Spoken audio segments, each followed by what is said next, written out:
Yeah, let's go. Yeah, yeah, yeah, yeah. Come on. Yeah, yeah, you know it. Take two.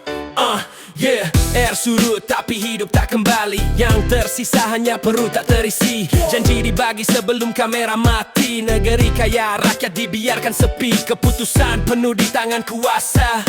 Meja kami kosong ini fakta.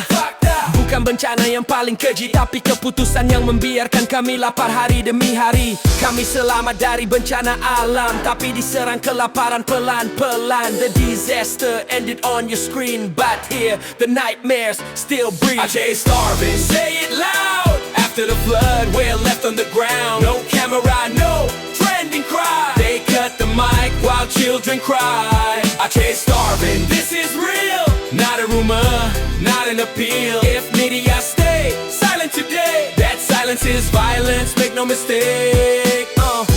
Di pusat sibuk hitung citra, di sini ibu bagi nasi setengah.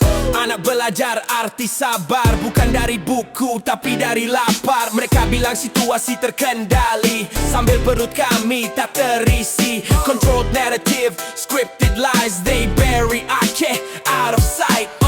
This is not recovery, this is neglect.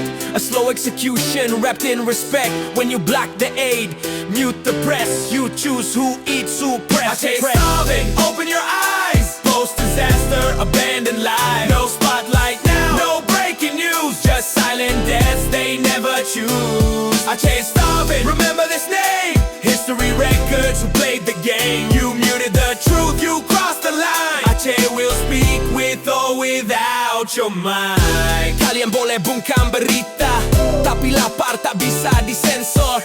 From Aceh we scream, carved in scars. You can kill the story, not the truth, not us. Aceh starving.